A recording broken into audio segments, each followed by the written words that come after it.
I'm sorry to hear that. It sounds like sort of a rough situation. Well, I think every family has its own uh, obstacles, but he was there for us his entire life, and he provided. Yeah. Um, Do and you remember how you he felt? made mistakes. He definitely made mistakes, but Sure. in retrospect, he it could have been a lot worse, and he was actually, I would say, definitely above average when it comes down to giving him a score. Okay. Scored more than 5 as a father. Okay. So So it sounds like he wasn't perfect. No one really is. And at the same time, you're grateful for, on average, most of what he did for you. yeah, definitely. Yeah. Like, although in retrospect, if I could go back in time, um, I would have been more capable of steering things into a more constructive direction, because there was a divorce and stuff. Like, I could have done things better, but I didn't had the knowledge I have now when I Yeah. was younger, when I was So a it kid. sounds like So you don't feel guilty about that. no, I don't feel guilty about it. I mean, this is what it Yeah. is. I just always try to do my best, Do you and remember I how? never.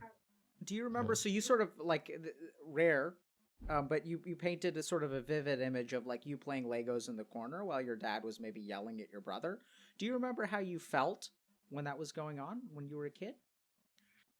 Yeah, I was like, when these things happened, I was just like, I was, it was getting tuned out. Like, I didn't even, I was just like, yeah, they're too, because my brother and my sister were much older than me. They were already, like, what was it, 16, 17 when I was 8. I was just like, yeah, it's grown-ups, like, yelling at each other, whatever. Like, it's just almost like another day, like there was no, it didn't make me feel like crawling into a corner out of fear. I was just there, and I was tuning it out because, yeah, because it was just, yeah, in a sense, normal. Yeah. Even though in retrospect it's not that normal, but it is what it Yeah. is. It's kind of weird, right? Like what you started to believe was normal that sort of wasn't normal. Is Well, also as a kid, it just is like that. I didn't yeah. even, It's yeah, it's whatever. almost like you like earlier when you said like, oh yeah, it's not like anything traumatic happened, but what you're sort of describing is like sort of traumatic, but it was so normal that you sort of don't even see it that way. Yeah, but like, although when I think about traumas, and I hear what certain people have to go through, Yeah. privileged. Like, some people got Sure. really sexually abused, Sure.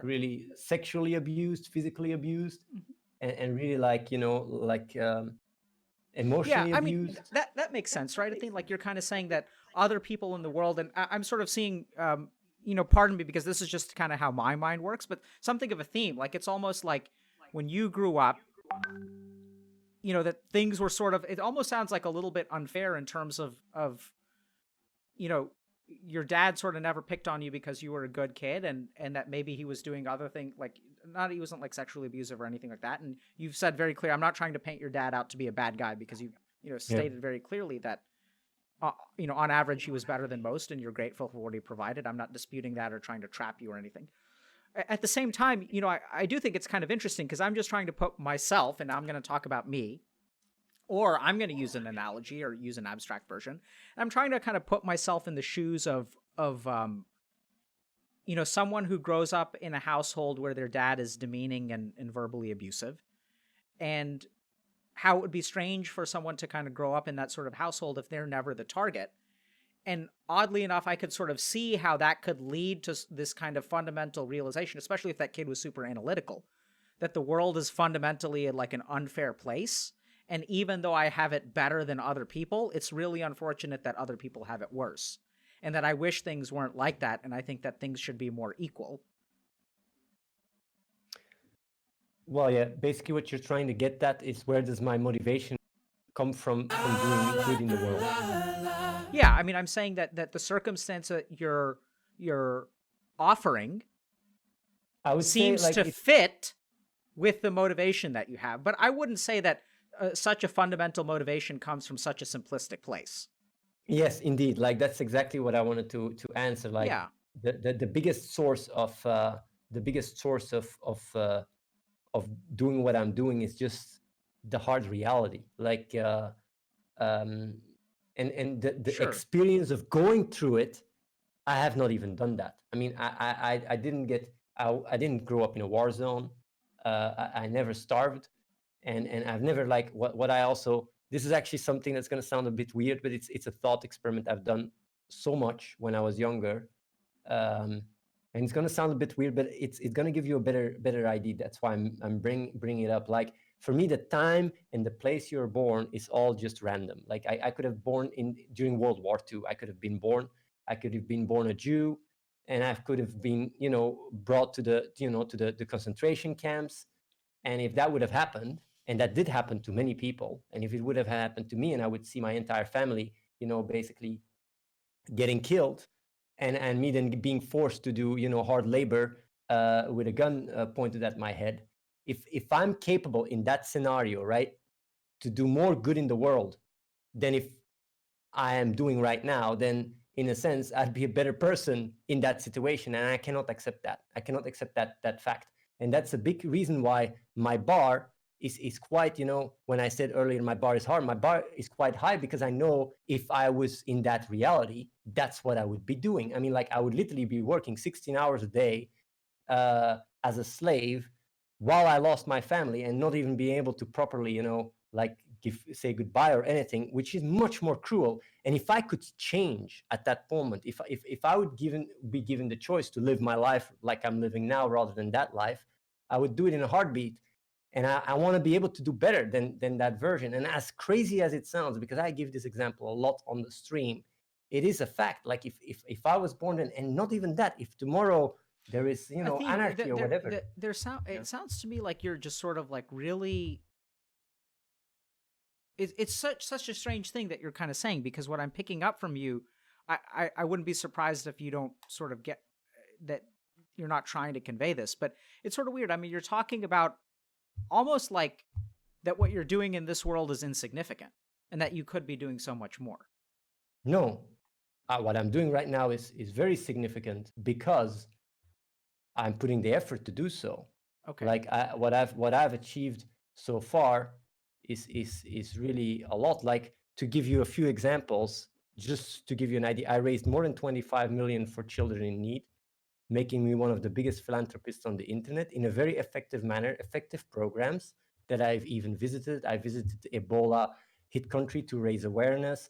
And I've also started a place, and that's why they call me a cult, where people can apply and work together, that have the same mindset of wanting to help the world, and basically find like-minded people to do good in the world. And I'm going to try to even do more, like trying to implement universal basic income in very poor places and stuff. I'm very proactive, and I also do real talk every day, where I talk about people reflecting on these things and such. And that's why also some people said to talk to you, because you do similar things. So I don't What put myself down or anything. I always try to do better, though. So it's not like I'm just also trying to brag or anything. For me, I just try to do what is best at any given moment, and Yeah, that's so all. I think it's kind of interesting, because I like you have this very interesting conversational sort of pattern, and I'm not quite sure what to make of it, where you'll say or do something and then you kind of deny it immediately afterward.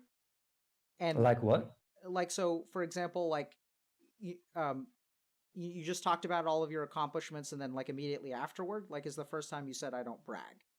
Like earlier when you were talking about your upbringing, you were like, there was nothing traumatic, but my dad was kind of yelling and stuff like that. You just have this interesting, and sometimes when I like repeat back to you what you say, it seems like there's a disconnect between the way I'm perceiving your words and what your intention is, which sort of makes sense, because it seems like you're very careful about being understood properly. Um, The reason why I'm making these clarifications, because I've been streaming for a very long time. And whenever I bring up the amount of money I raise, people immediately go in the chat, charity shield, charity shield. He's bragging, he's bragging. So I want to make sure that I'm just trying to state the facts. But yeah, maybe if I was having a conversation just with you, I would not even mention this. It's because see. I'm aware that more people watch. And this is really like the charity stuff. The moment I talk about the charity stuff, everybody goes like, oh, hey, there he goes again. Because they think that I use the good work that I did as justification to be How a does it cult make you leader. feel when they say that? Well, honestly, now, like, I don't feel anything because I've already processed it. In the past, I had a hard time understanding why, but I've come to acceptance. I've come to understand why it happens. It's because people project very easily themselves and just see me as something that I'm not. They think I'm a cult leader. They think I'm a brainwasher. They think I'm scamming. Even though all these things are not real, they're not true. They believe that because they feel like it, and that's it. Like, it doesn't matter what is true or not. When they feel like it, it must be true. And for me, as someone that is much more analytical, it's very hard to relate to it, because if the truth tells me differently, it's really very hard for me to deny it. But I've come to realize also with, the entire post-truth world we live in and such, that is becoming more and more strengthened with social media and the echo chambers created and stuff, where people get, their lies strengthened, that it's just, a normal day for them. And that's the thing. Like, I've come to accept that, because in the past, my frustration came from a lack of understanding. I was like, why I'm doing all this good? Then I made videos, even with, like with Save the Children, because I raised a lot for Save the Children. I showed video, I showed proof, and people kept saying I'm scammers, even big streamers saying I was a scammer. Athene, I'm concerned that you have a very subtle but powerful ego. Can I share some thoughts with you? Sure. So, like, let's just take this example, okay? So you were kind of saying that, you used to be like sort of not really happy or struggling to understand, because you still don't really talk about emotions at all. You were saying that you didn't understand why these people thought this way about you, but that essentially that they're projecting, and even though they're incorrect, they just believe this. And so, like, that it's just like a misunderstanding on your part. What I think the really dangerous thing there is like, how do you know that you are not the one that doesn't understand? Because you're kind of saying like, oh, I'm objectively right and everyone else is projecting. Whereas how do you know that you're not the one who's projecting and they're not the ones who are objectively right? Because, like, for example, if I walk down, but like, I understand that, but like with the specific example, it's very hard to do that, because I'm talking about a fact. I mean, it's like, if I say the money goes all to charity, and it actually goes all to charity, there is no misunderstanding on my part, because I know all the money goes to charity. I mean, there's evidence, everything. It's very transparent as well. So if people then come to me and call me a scammer, then I know it's a misunderstanding on their part. It's not sure, me. what about being a cult leader? Say what? What about being a cult leader? Well, I'm open to I'm open to the idea that I might be. I don't think it is, based on the evidence that I see, the properties of a cult leader. I don't think I am, but there is a chance that I am, and that I'm just bullshitting myself. And that's where I find it as a strength, where I always assume that what I believe might be wrong. I don't think I'm a cult leader based on the data points I have, but there is a chance that I am a cult leader, and I'm just not aware of it. But so far, nobody has shown me. I'm happy to hear you sort of say that. I'm not saying that you are or you aren't, but I think this kind of like, for you to kind of admit that maybe you are bullshitting this entire thing, maybe you are a cult leader, that maybe you're wrong, I think is like a very important perspective to take. Right. And I think that can I share with you what I think sort of is what I'm seeing? This is just one man's opinion. Okay. So I'm not claiming this is truth. I'm not claiming it's reality. I'm just going to share with you what I see. I think that your mission is very, very real. So I think your devotion to the cause is very, very real. I think that you really do long to make the world a better place. And there are just a lot of like bizarre things that I think, the way that you relate to your emotions, the way that you conceptualize yourself, you kind of like view your beliefs as truth. and I recognize that when I say that statement to you, you're going to respond by saying, oh no, all people are equal and my truth is no greater than other people's truth. Like, I get that you say that, but if you actually listen to the way that you talk, for example, when I point out this issue of like, a lot of people say that you're a cult leader, you kind of default to them being the ones that are projecting and you're the one who's factually correct. And I think part of the reason that maybe this goes on is because I do think that it sounds like you've become accustomed to maybe numbing out emotions. I'm not really sure about this. This is like where I will be the first to admit that I don't really know. But generally speaking, if you look at data, a lot of times when people grow up in households where there is some form of abuse, even if they're not victims of the verbal demeaning or whatever, that they can develop like an interesting relationship with their emotions. So their emotions sort of affect them less. They learn to suppress things. And you sort of described a scenario that kind of fits with that, right? Like it became normal to you. There's sort of like toxicity. There's like objective toxicity in your household, and you've become normalized to it. It's become kind of like normal to you. And anytime we sort of talk about things, you sort of say you experience emotions. But at the same time, like when I ask you about them, your mind sort of goes to this, and this is another pattern that I've observed in some people, unclear if it applies to you, but that generally the process of abstraction and pulling yourself out of the equation and being non-personal with the way that you view the world, being objective instead of subjective, separates you from some of those subjective influences. And in my experience, a lot of times when people are not aware of their subjective influences are the ones where they sort of lead to a logical conclusion that they think objectively is true, even though they're but they think it's logically true because they're not aware of how their mind is shaping their impressions. I can understand that you can make these kind of, connections.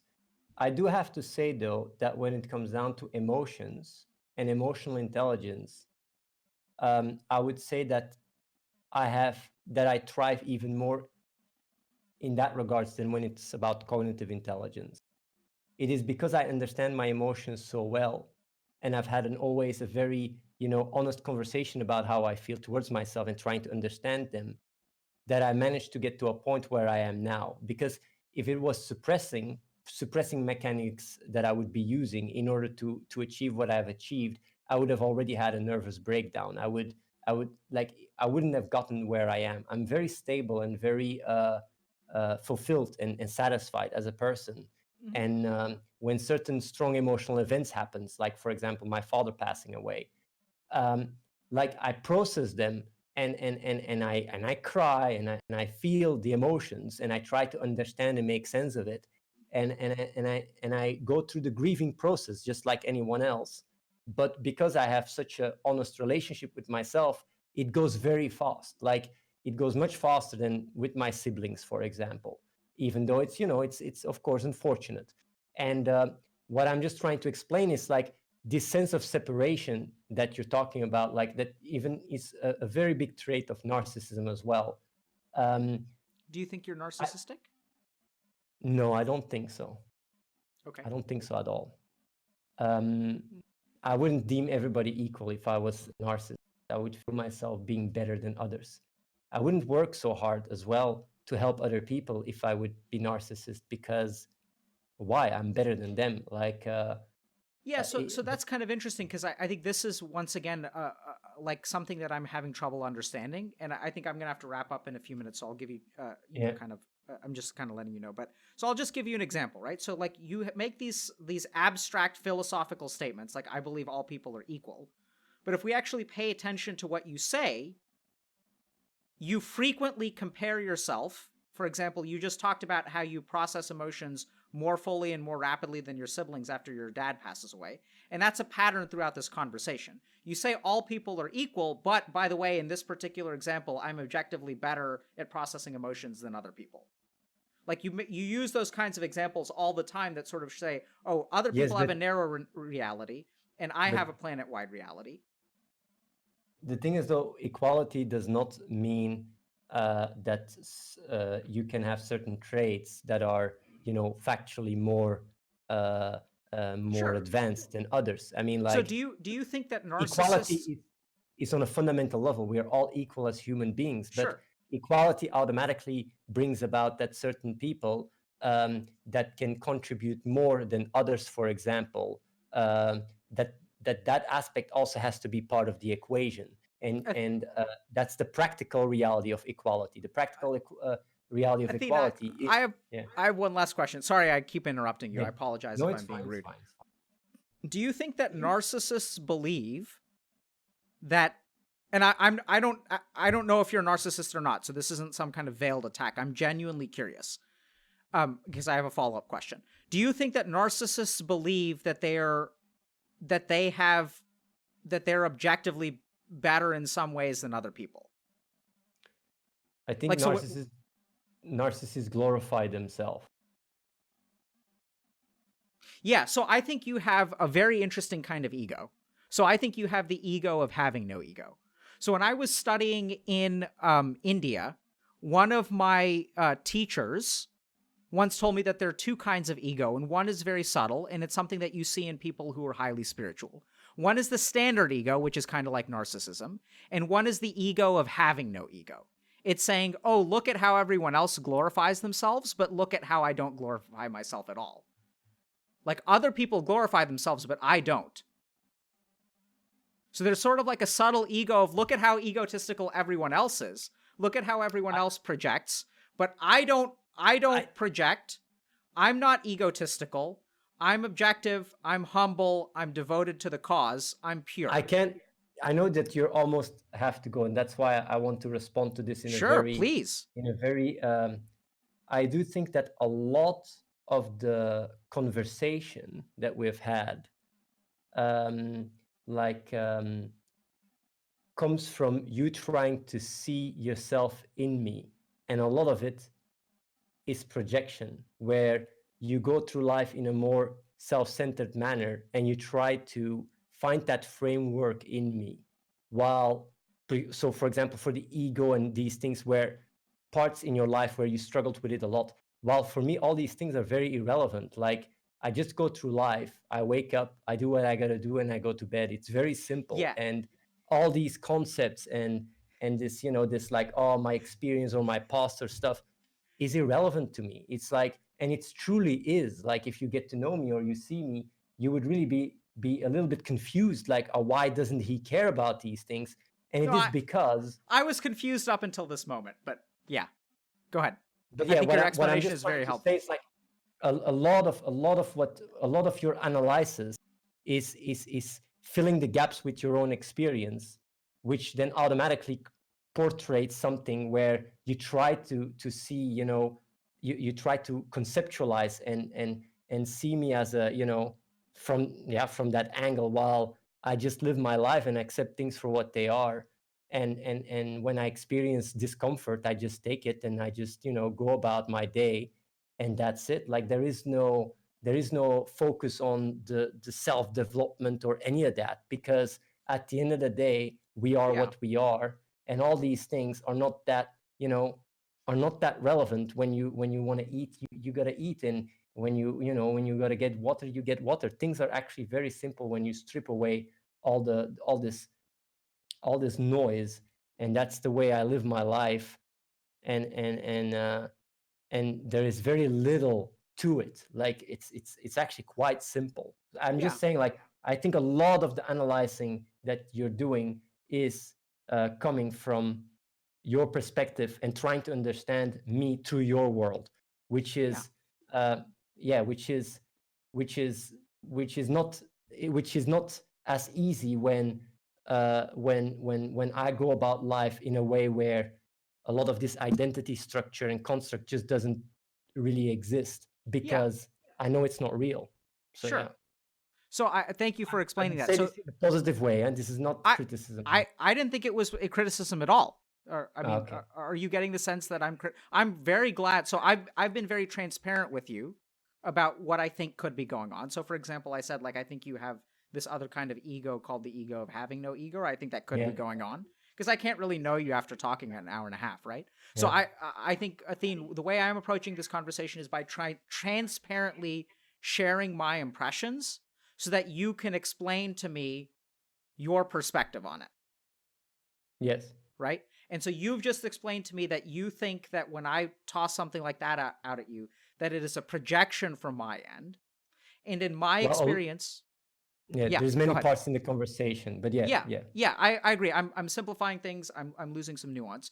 So just one last thing that I would kind of leave with you is that oftentimes, and when you're kind of talking about me coming from my experience, I completely agree. I'm absolutely coming from my experience. Now, I don't know, when you say my experience, do you mean my personal psyche, or do you mean my experience in life? Your experience in life. Okay. So I'll share with you just one last thing. So generally speaking, when I'm a psychiatrist, and when I deal with people who have narcissism, when their narcissism is challenged, they will frequently go to things like projection of the person who is challenging their narcissism. Right? So like if I tell you, hey, I think maybe you have this kind of ego, the simplest way for that kind of ego to hide is to debunk or diffuse or challenge or pull the legs out of what I'm trying to say. So you say like, oh, like it's not really a problem on my end, you're just projecting, which I could be projecting. I'm just sharing with you. I'm not saying you're narcissistic or that you aren't. I'm Can just I ask telling you a question? Yeah. So let's say I would tell you you're a narcissist, right? Yeah. And you would start giving arguments why you're not, right? No. No? No. I would ask you, why do you think I'm a narcissist? I wouldn't start arguing with you immediately. I would ask you where your perspective comes from and help me understand why you think I'm a narcissist. But okay, so let's say that's not what you do, right? You start arguing immediately and explaining to me why I'm wrong and how I'm projecting. I'll go a step further, because like, sure, I'm not just asking you whether you're a narcissist. I say you are a narcissist because of this and this and that, right? And you respond to this and this and that, and you say like, yeah, this does not apply to me. And then I tell you that's what every narcissist would say. Yeah, so what's your question? Say what? You said, let me ask you a question, but I haven't heard a question.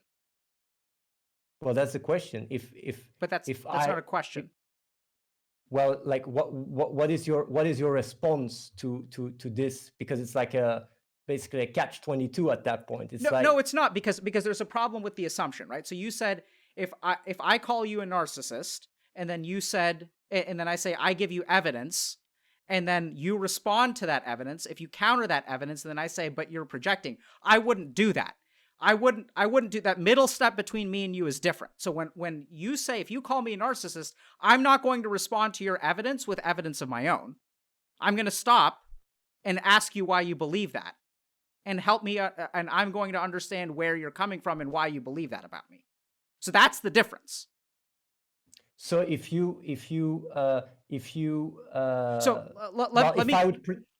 I would present you with three cases, you either have, the ego of not having an ego, or you have, a strong ego, or you have a weak ego, right? If that is the three points that I present, and I say, this is in this framework, you're either one of the three, right?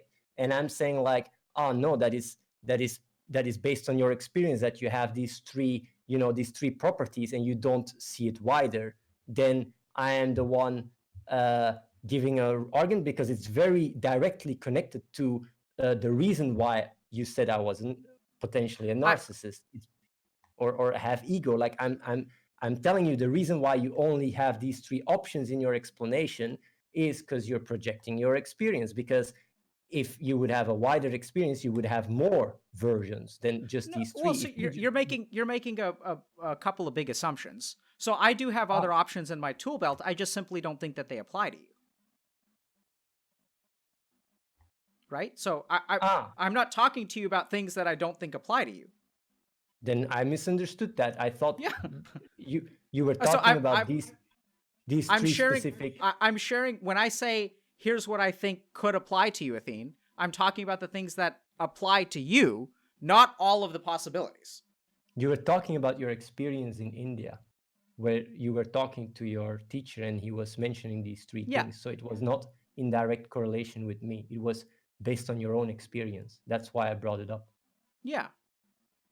So like, I would assume if you would tell me about your experience, which is not directly connected to me, that it would have all options. And if it would just be in context to talking to me, you wouldn't even have to mention all three. You would just mention one. So then it's not so far-fetched for me to assume that you were giving a full scope of what you were trying to explain based on your experience, which then made me mention, hey, this is based on your experience. That's what you call projection, basically. I'm just saying, like, it's not like I'm trying to be, deflective on what you say. I was just trying to pinpoint to the argument you were giving me why, why these things could be the case. That's all. Like, Yeah. I'm not, yeah. That makes sense. Have I offended you in some way? No, not at all. Okay. Good. I like, honestly, there, like, I know you're just trying to do what is best based on your own, your own reference frame, and I try to do the best as well. So to me, I'm not judging or blaming or whatever. I just, I just thought it was interesting to have a chat with you and a call, and because people in my viewer base and people in your viewer base were really, very very interested in listening to a conversation. So I thought it would be interesting, and I completely agree, man. So can I offer just a couple of other thoughts and then ask maybe one or two last questions? So first of all, Athene, I just for the sake of completeness, I want to just repeat what I said earlier. I do think that your cause is very genuine and that your approach is just and that you really believe in what you're doing. In my experience, so once again, talking about my reference frame, which is really the only reference frame I can come from, that can coexist with the ego of having no ego. And in fact, the people who develop an ego of having no ego are the ones who are actually doing the kind of work that you do. So it's very common amongst people like monks, and it's a very, very subtle ego that's very difficult to detect. So whether that's going on with you or not, I, at the end of the day, can't really say, but I'm noticing some signs that could point to that. Now, whether that's the case or not, I'm not sure. And I've sort of laid those out before, and you can kind of watch when I sort of talk about how you end up making comparisons, but you make overarching statements about truth of equality, but when you actually listen to what you say, you make lots of comparisons with other people. And that when you make those comparisons, you sort of treat them as a reality as opposed to an opinion. Whether it's real or not, like, I don't know. Some of that stuff factually, sure. Like, you can sort of factually say that, stuff went to charity or didn't go to charity. But when it comes to, like, who emotionally processes your dad's death the fastest, I don't know how you would know that, because I don't think there are any external signs that sort of course, if I'm talking to my siblings, like, regularly, I can see them carrying it much more heavily than I do, for sure. Like, some of my siblings more than a year later are still struggling with it. Like, yeah, so for me, and so yeah, I mean, that is not in my, I mean, it's just not in my head. It's, unless for some reason I'm suppressing it. There you go. I don't think so. There you go. I don't think so, but it is possible. But I don't think. I completely agree that you could be suppressing it. You may not be suppressing it. And that it would be very hard for you to know, because that's the nature of suppression, right? Suppression is when our mind buries something so that we're not aware of it. That's the very definition of it. So I wouldn't have experienced so many emotions when he passed away. Huh? Then I wouldn't have experienced the emotions, the emotional process.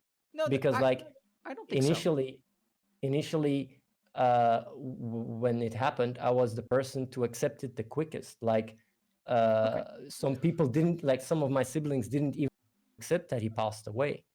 Like, it took them days before they even realized that it happened. I really do not know enough about that situation to make a judgment about it. Like, so, I mean, if you were there, you know what you experienced, you know what you saw, you're going to be the one who's best able to judge what actually happened. There's no way I can say anything. All I'm saying is that I think exactly what you said, which is that there's a possibility. Yes. That you suppress some kind of emotion, because I think the evidence suggests that you grew up in a household where a lot of children learn to suppress emotions, i.e. playing with Legos while your brother is getting yelled at. And sometimes that leads to emotional suppression. I'm not saying it did in your case or that it happens now. I don't know. Do you feel it? I actually do not know. I don't know when it comes to you. I really don't know. I'm just sharing with you. No, but I'm just in general, when you suppress emotions, do you feel it in any shape or form? Yeah. Almost You certainly. do feel it. Yeah. Because I don't feel it. I'm just saying, like, What if there's you any mean hints feel it like emotionally or physically or what? in any shape or form, is there anything Yeah, that could give me? absolutely. So I think the biggest sign that you have suppressed or inactive emotions is actually your ego. So in my experience, the ego arises as a protective mechanism for emotions and allows us to not feel the emotions. So I'll just give you an example. Like if I'm attracted to a woman and I ask her out and she says no, then my ego becomes active and I start coming up with all kinds of justifications for why I asked her out and why she said no, instead of just feeling the rejection. So I'll start to tell myself, oh, like objectively, she's not that attractive. Logically, I just asked her out for these reasons. And then what the ego does is it goes to your intellect and hijacks the intellect. Because I'm sure you've observed that when people become narcissistic, you can't logically convince them of everything because they're logically convinced that they're absolutely correct. That their intellect is not functioning properly and is sort of like functioning due to these things like projection and narcissism. Can they see themselves change? I don't know. It's an abstract question. I'm not sure. I'm just sort of... Because can you were they see talking about themselves change? narcissists in general. You were talking about narcissists in general. It depends on the person. So generally speaking, when I point this out to them, I think a lot of value comes from it. Right? So Yeah. this is what I see that makes me think that you could have ego. One is that, you know, it sounds like you live a life where where people attack you in some ways. And generally speaking, when I think about that, I imagine that at times in the past, it sounds like that hurt. You're kind of okay with it now. Or that people say like slandering things about you. You tend to be hyper-focused on rationality, logic, and abstraction. And when we actually... Oh, 1 second. Hold on.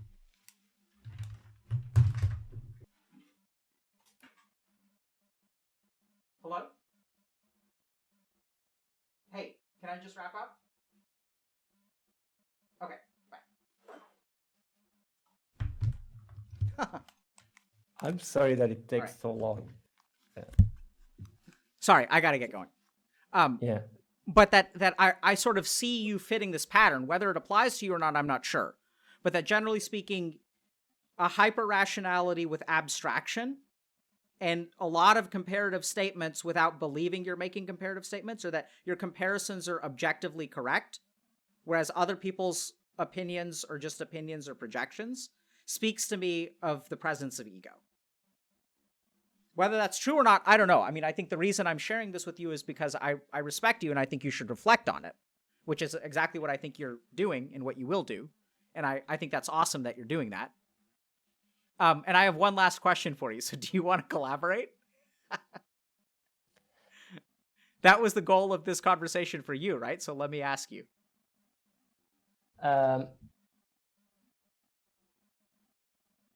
Well, the answer to that question lies in you. And the answer is, do you like, how far do you want to go to truly help people, basically? Like, and the conversation has shown me that you want to live a normal life and you want to help people on the side and combine them both and basically, in a sense, settle with that. And my question would be like, yeah, do you want to settle with that or do you want to take it further? Because you can maybe help even more. Because like for me, that is the extent to which we can collaborate. Because of course we can collaborate in lesser or bigger extent, but like the extent to which you want to out of, you know, your comfort zone and really do good in the world, for a big part defines how strong we can work together. Because of course we can have, you know, these talks because people seem to really love it. I mean, like, look at the amount of people that are watching. It's crazy. Like they like this conversation. They like to see, you know, us talking because it's very interesting.